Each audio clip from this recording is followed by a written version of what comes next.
Welcome to a Jason May Draw warm-up sketch. Today I will be drawing my very first D&D character, Dimble Ningle Nim Stumbleduck Timbers, also known as Stumbleduck. I only started playing D&D a few years ago with a few friends that I went to high school with, as well as 3 of my kids.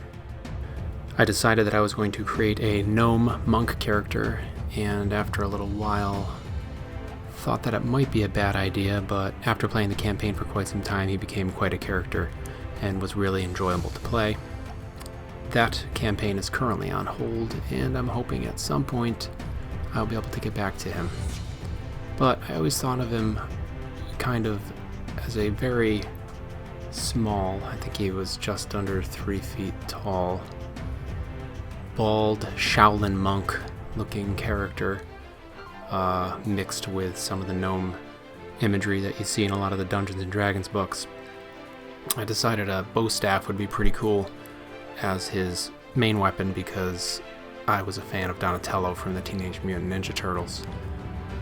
Usually when I work on digital work, I work it out really rough, really light, and I keep building it up either with a light table, a lot of erasing, or as you can see in Photoshop, with a lot of layers. I just keep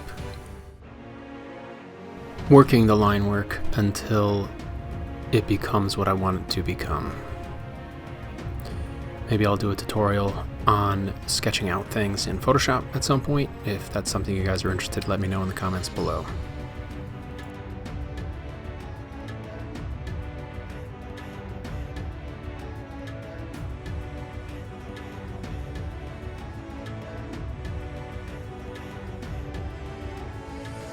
I think those pencils are looking pretty good, and I'm going to make him a little bigger, lighten it up, and start inking.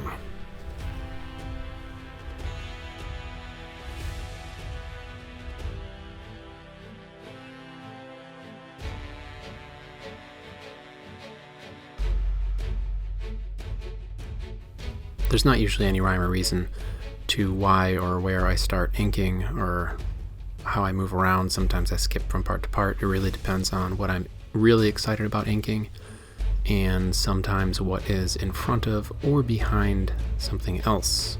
It helps me create depth and make the viewer believe that there's a bit of mass or substance to my drawings rather than a really flat looking illustration.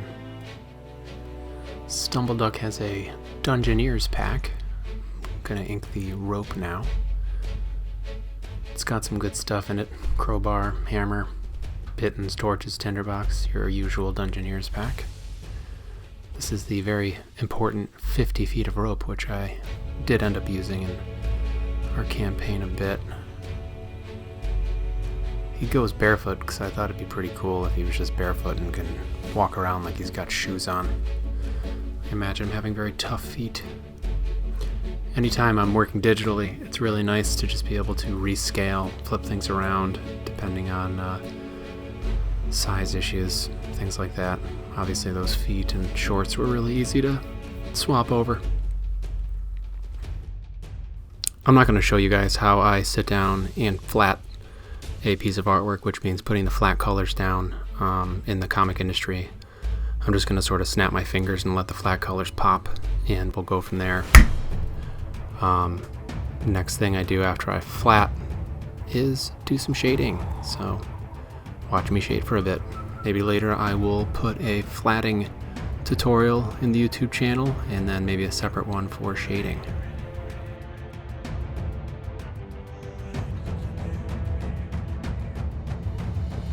I really like how this came out. Really like how it was coming along. Shading added a lot to him, always does. And yeah, I think it pretty much captures what I was envisioning he would look like. I'm not sure if the rest of my Dungeons & Dragons group expected him to look like this or not, but here's how he looks. He does not have very fancy clothes at all. He's got some clothes he just got wherever he could get because he pretty much got rid of all of his personal belongings when he started on a journey. I don't really want to share everything with you just in case that campaign starts up again. There's some fun stuff in his background that people don't know. Anyway, thanks for watching, I popped a little background in here. Make sure I sign it and put the correct year. Please visit me at JasonMayArt on Instagram and Twitter. Thank you for joining. Please like and subscribe.